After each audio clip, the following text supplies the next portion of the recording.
وہ نہیں تھے جو ہمارے ہاں ہیں۔ آدھی قلندری کہتی ہے جنت کے پانی سے جہنم کو بجھا دوں، جہنم کی آگ سے جنت کو جلا دوں، پھر بے لوث ہو کر اللہ کی عبادت کروں۔ یہ صحابہ کا منہج نہیں۔ صحابہ وہ تو اللہ کی عبادت کرتے تھے خوفا و طمعا، جہنم کے ڈر اور جنت کی طلب میں رکھتے ہوئے۔ صحابہ فوراً پوچھتے ہیں اے اللہ کے نبی جو وہ ایک جماعت جنت میں جائے گی، من ہم یا رسول اللہ صلی اللہ علیہ وسلم۔ آئیے جنت میں جانے کی خواہشات میرے اور آپ کے دل میں انگڑائیاں لیتی ہیں، دعائیں زبانوں پر آتی ہیں، لب رات کو اللہ سے مانگتے ہیں، آنکھیں روتی ہیں اس جنت کی طلب کے اندر، لیکن کلیہ کیا ہے، فارمولہ کیا ہے، وہ چابی کیا ہے، وہ راستہ کیا ہے جو مجھے اور آپ کو جنت میں لے کر جائے گا؟ رسول اللہ صلی اللہ علیہ وسلم سے صحابہ کا سوال، من ہم یا رسول اللہ، اے اللہ کے پیارے حبیب صلی اللہ علیہ وسلم وہ ایک جماعت کون سی ہے؟ اللہ کے نبی علیہ الصلوۃ والسلام فرماتے ہیں ما انا علیہ واصحابی اليوم، جنت میں جانے والا گروہ، جنت میں جانے والی جماعت وہ ہے جس پر آج محمد اور اس کے صحابہ ہیں صلی اللہ علیہ وسلم۔ یہ فارمولہ ہے جنت میں جانے کا، ایک ایک مسئلے کے اندر صحابہ کی اتباع، صحابہ کے نقش قدم پہ چلنا، رسول اللہ کی اتباع کرنا۔ اور منہج صحابہ کیا ہے؟ اطیعوا اللہ واطیعوا الرسول، اللہ کی اطاعت، رسول اللہ کی اطاعت صلی اللہ علیہ وسلم۔ اللہ اور اس کے رسول کے بعد کوئی ہستی ایسی نہیں، کوئی ذات ایسی نہیں جس کی بات کو آنکھیں بند کر کے مار لیا جائے، جو اتنی بڑی اتھارٹی کے قابل ہو کہ اس کی زبان سے جو نکلا ہے صحیح نکلا ہے، اب سوال کرنے کی حاجت نہیں۔ یہ ذات صرف محمد کریم صلی اللہ علیہ وسلم کی۔ اسی لیے عمر ابن خطاب کا بیٹا عبداللہ بن عمر رضی اللہ عنہما بابا کے فتوے کو سن کر کوئی حج تمتع نہ کرے، اعلان کرتے ہیں لوگوں گواہ ہو جاؤ، عمر کا بیٹا عبداللہ رضی اللہ عنہما حج تمتع کی نیت کرتا ہے۔ لوگ کہتے ہیں تیرے بابا نے تو منع کیا ہے، جواب میں کہتے ہیں من ابی، بابا کون ہوتا ہے؟ نزل الشریعہ علی محمد صلی اللہ علیہ وسلم وما نزل الشریعہ علی ابی، جبرائیل جب بھی قرآن لے کر آیا ہے وہ عبداللہ کے بابا عمر پر لے کر نہیں آیا، فاطمہ کے بابا محمد رسول اللہ پر لے کر آیا۔ شریعت رسول اللہ کی چلے گی یا میرے باپ کی چلے گی؟ صحابہ کا منہج کیا ہے؟ عبداللہ ابن عباس حضرت علی کے چند فتاوی منگواتے ہیں، چند ارشادات منگواتے ہیں جو حضرت علی کے نام پہ مشہور کر دیے گئے، ان کو پڑھتے ہیں اور پھر فرماتے ہیں علی نے یہ فتوے نہیں دیے۔ سنیے ذرا ابن عباس رضی اللہ عنہما کی یہ گفتگو، علی نے یہ فتوے نہیں دیے، اور اگر علی بھی یہ فتوے دیتے تو گمراہ ہو جاتے ہیں۔ یہ فتوے حضرت علی کے نہیں، کیونکہ اللہ کے رسول صلی اللہ علیہ وسلم کی ذات وہ اتھینٹک ہے، اب جس کی بات رسول کے مطابق آئے گی وہ قبول کی جائے گی، اور جس کی بات رسول اللہ صلی اللہ علیہ وسلم سے ٹکرا جائے گی وہ کوئی بھی ہو، اگر اس کی بات پر مہر رسول اللہ صلی اللہ علیہ وسلم نہیں لگاتے تو وہ بات مردود ہو جاتی۔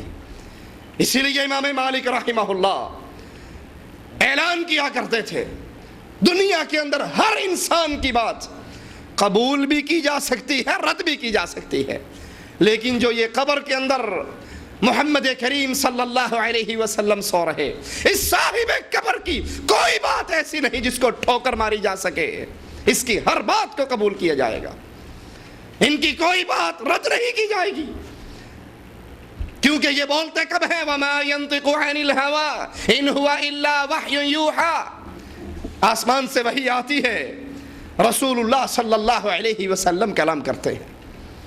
آئیے صحابہ کے اس منہج کو سامنے رکھ کر، اہل سنت کے اس منہج کو سامنے رکھ کر ہم اللہ کے نبی کی سب سے پہلی دعوت لا الہ الا اللہ، دعوت توحید، اس کی طرف آتے ہیں۔ یہ دین کی اساس ہے، ہر نبی کی یہ دعوت، وَلَقَدْ بَعَثْنَا فِي كُلِّ أُمَّةٍ رَسُولًا، ہر امت میں رسول آئے بنیادی دعوت لے کر، ان اعبدوا اللہ، عبادت صرف اللہ کی، واجتنبوا الطاغوت، اللہ کے مقابل کتنے طاغوت گھڑے گئے ہیں، سب کا انکار کر کے لا الہ الا اللہ کا اقرار۔ یہ دین اسلام، دین توحید، بندوں کو بندوں کی بندگی سے نکال کر بندوں کے رب کی بندگی کروانے کے لیے آیا۔ اور غیر اللہ کے پجاریوں کے بارے میں قرآن حکیم اعلان کرتا ہے وَمَنْ أَضَلُّ مِمَّنْ يَدْعُو مِن دُونِ اللَّهِ مَنْ لَا يَسْتَجِيبُ لَهُ إِلَى يَوْمِ الْقِيَامَةِ۔ اس سے بڑا گمراہ، اس سے بڑا بھٹکا ہوا اور کون ہو سکتا ہے جو اللہ عز و جل کو چھوڑ کر یا اللہ کے ساتھ ساتھ ان کو پکارتا ہے جو قیامت تک اس کی پکار کا جواب نہیں دے سکتے۔ وَهُمْ عَنْ دُعَائِهِمْ غَافِلُونَ۔ وہ جواب کیسے دیں؟ وہ تو اس کی پکار سے ہی غافل ہیں، وہ تو اس جہان سے ہی جا چکے ہیں، وہ تو اموات غیر احیاء وما یشعرون ایان یبعثون، مردے ہیں، زندہ نہیں ہیں، اور ان کو تو اپنے اٹھائے جانے کا شعور بھی نہیں ہے۔ یہ اللہ کے رسول صلی اللہ علیہ وسلم کی بنیادی دعوت، اور یہ کفار مکہ کا بنیادی جرم، وہ اللہ کو پکارتے تھے اور اللہ کے ساتھ ساتھ غیر اللہ کو پکارتے تھے۔ ان کی کشتیاں بھنور میں پھنس جاتی، لات و منات کی آوازیں لگاتے، عزا اور ہبل کو پکارتے۔ رسول اللہ صلی اللہ علیہ وسلم نے اس پکار سے منع کیا۔ ممات جو اس حال میں مر جائے کہ وہ اللہ کے علاوہ غیر اللہ کو پکارتا ہو، وہ ہمیشہ کی جہنم میں داخل ہو گیا۔ یہ بنیاد ہے اسلام کی، یہ بنیاد ہے دین کی۔ آئیے اسی بنیاد پر ہم سید مودودی صاحب کی عقائد کو دیکھتے ہیں۔ یہ ہمارے ہاتھ کے اندر جلد سوم ہے رسائل و مسائل کی، جلد سوم کے صفحہ نمبر 260 پر ایک عقیدہ بیان کرتے ہیں، ذرا سنیے اور اللہ کے قرآن، رسول اللہ صلی اللہ علیہ وسلم کے فرمان کے ساتھ تولیے، اور امام مالک کے ان جملوں کو اپنے لیے آئیڈیل بنائیے۔ دنیا کے اندر کوئی ایسی ہستی نہیں آئی جو جب کہے جو کہے، کہا تھا رسول اللہ صلی اللہ علیہ وسلم نے اکتب یا عبداللہ، اللہ کے بندے لکھ، اس زبان سے جو نکلے گا حق نکلے گا۔ یہ ذات ہے رسول اللہ صلی اللہ علیہ وسلم، اس کے علاوہ ہر کسی کی بات کو تولا جائے گا، وہ ہستی کتنی ہی پیاری ہو، دل میں اس کا احترام کتنا ہی زیادہ ہو، وہ آنکھوں میں محبت کے ساتھ کیسے ہی بسی ہو۔ ہم نے کلمہ پڑھا ہے لا الہ الا اللہ محمد الرسول اللہ، اذان میں نام ہے محمد الرسول اللہ، تکبیر میں نام ہے محمد الرسول اللہ، اتباع ہے صرف محمد کریم صلی اللہ علیہ وسلم کی۔ اس کے ساتھ کسی کی بات ٹکرا جائے، اگر وہ عمر ابن خطاب کی ٹکرا جائے تو اپنا بیٹا عبداللہ کہہ دیتا ہے شریعت میرے بابا کی بات نہیں ہے، شریعت تو محمد الرسول اللہ کی بات ہے صلی اللہ علیہ وسلم۔ رسائل و مسائل جلد سوم صفحہ 260 پر سائل سوال کرتا ہے، کیا کسی بزرگ کی قبر پر جا کر اس طرح کہنا کہ اے اللہ کے ولی آپ ہمارے لیے اللہ سے دعا کریں درست ہے؟ سید مودودی صاحب جواب دیتے ہیں، اگر آپ کی قبر پہ کھڑے ہو کر زور زور سے اس ولی اللہ کو پکاریں، یا بابا علی حجویری، یا بابا غوث، یا بابا فلاں، زور زور سے آواز لگائیں اور پکار کر یہ بات کہیں، اس صورت میں اعتقاد کی خرابی لازم نہیں آئے گی۔ اگر کوئی مردوں پر، درباروں پر، مزاروں پر، قبروں پر، خانقاہوں پر جا کر کسی مرے ہوئے کو زور زور سے پکار کر کہے اے بابا اولاد دے دے، اے بابا اللہ سے لے کر دے دے، اے بابا تو واسطہ ہے، تو وسیلہ ہے، ہماری سنتا نہیں ہے، تیری موڑتا نہیں ہے، ہماری تیرے آگے، تیری ان کے آگے، اگر اس طرح کوئی پکارتا ہے، سید مودودی رسائل و مسائل جلد سوم فرماتے ہیں اس کے عقیدے میں کوئی خرابی واقع نہیں ہوگی۔ آئیے ہم پوچھتے ہیں اللہ کی شریعت سے، کیا غیر اللہ کو اس طرح اپنے لیے واسطے اور وسیلے بنانے والا، ان کو پکارنے والے کی عقیدے میں بگاڑ آئے گا یا نہیں؟ پکارنا ہی تو عبادت ہے، حدیث میں آتا ہے الدعاء هو العبادہ، پکارنا، آواز لگانا جس میں اس کی قدرت نہیں، طاقت نہیں، استطاعت نہیں، اس کے اسباب کے تحت نہیں، یہ پکارنا عبادت ہے۔ سید صاحب نے تو کہہ دیا عقیدے میں بگاڑ نہیں آئے گا، اور قرآن حکیم کہتا ہے وَلَا تَدْعُوا مِن دُونِ اللَّهِ مَا لَا يَنفَعُكَ وَلَا يَضُرُّكَ، نہ پکارو اللہ کے علاوہ ان کو جو نہ تمہیں نفع دے سکتے ہیں نہ نقصان دے سکتے ہیں۔ یہ قبروں میں پڑے ہوئے، یہ مٹی میں ملے ہوئے، یہ مزاروں میں دفن ہوئے، یہ آپ کو اور مجھے تو کیا لے کر دے سکتے ہیں؟ جب مرے تھے یہ غسل کرنے کے قابل نہ تھے، جب مرے تھے کپڑے اتارنے کے قابل نہ تھے، جب مرے تھے استنجا کرنے کے قابل نہ تھے، جب مرے تھے یتیم اولاد کو چپ کروانے کے قابل نہ تھے، یہ تو مجبور تھے۔ ان کو کندھوں پہ اٹھایا گیا، نہ اٹھایا جاتا ان کی لاش میں بدبو کیڑے پڑ جاتے، یہ وہیں پڑے رہتے، اٹھ کر خود قبروں میں دفن نہ ہو سکتے۔ وَلَا تَدْعُوا مِن دُونِ اللَّهِ، اللہ کے علاوہ ان کو نہ پکاریے، مَا لَا يَنفَعُكَ وَلَا يَضُرُّكَ، جو آپ کو نفع نہ دے سکے، نقصان نہ دے سکے۔ فَإِن فَعَلْتَ فَإِنَّكَ إِذًا مِّنَ الظَّالِمِينَ، اور اگر پھر بھی تم اس کو پکارو گے تو تمہارا شمار ظالموں میں ہو جائے گا۔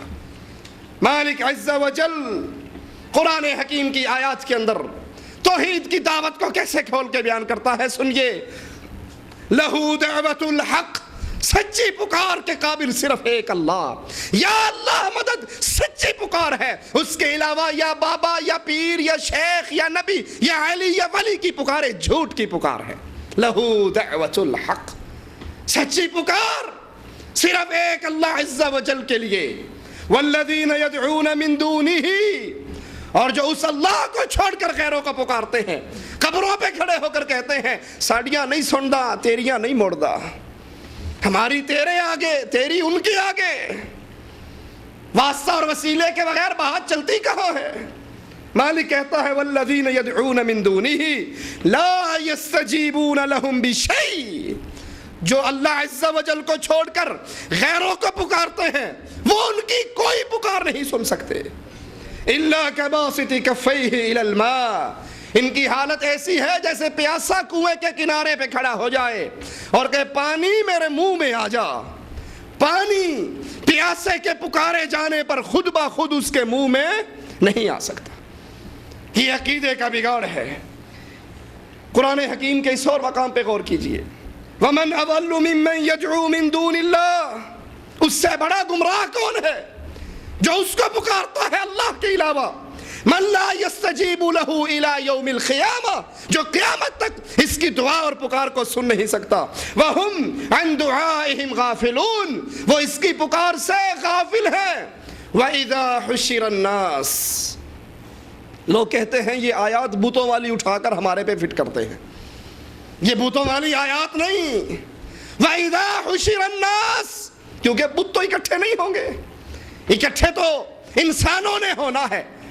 وَإِذَا حُشِرَ النَّاسِ، قیامت کے دن جب میدان لگے گا، حشر میں آئیں گے، اکٹھے ہوں گے، كَانُوا لَهُمْ أَعْدَاءَ، یہ اپنے پیر مریدوں کے دشمن منکر ہو جائیں گے۔ وَكَانُوا بِعِبَادَتِهِمْ كَافِرِينَ، اور ان کی پکار، سورو پکارو دعا کا انکار کر ڈالیں گے۔ شیخ ابن باز رحمت اللہ علیہ فرماتے ہیں یہی کفار مکہ کا شرک تھا۔ وہ کہا کرتے تھے هَؤُلَاءِ شُفَعَاؤُنَا عِندَ اللَّهِ، یہ سفارشی ہیں، مَا نَعْبُدُهُمْ إِلَّا لِيُقَرِّبُونَ إِلَى اللَّهِ زُلْفَىٰ، یہ ہمیں اللہ کے قریب کرتے ہیں، اس لیے پکارے جانے کے لائق اللہ ہے۔ اللہ کے علاوہ کسی مردے کو، کسی مرے ہوئے کو، زمین میں دفن ہو چکے ہوئے کو پکارا نہیں جا سکتا، کیونکہ مالک کا اعلان ہے یہ تو مردہ ہے، یہ زندہ نہیں ہے۔ سید صاحب نے کہہ دیا عقیدے کی خرابی نہیں ہوتی۔ شیخ ابن باز رحمت اللہ علیہ فرماتے ہیں کفار مکہ کا یہی بدعقیدہ تھا، کفار مکہ کا یہی جرم تھا۔ وہ غیر اللہ کو پکارا کرتے تھے، ان سے سوال کیا کرتے تھے کہ ڈائریکٹ نہیں سنتا، ہم پاپی ہیں، ہم گناہگار ہیں، ما نعبدہم الا لیقربونا الی اللہ زلفیٰ، ہماری ان کے آگے، ان کی اللہ کے آگے۔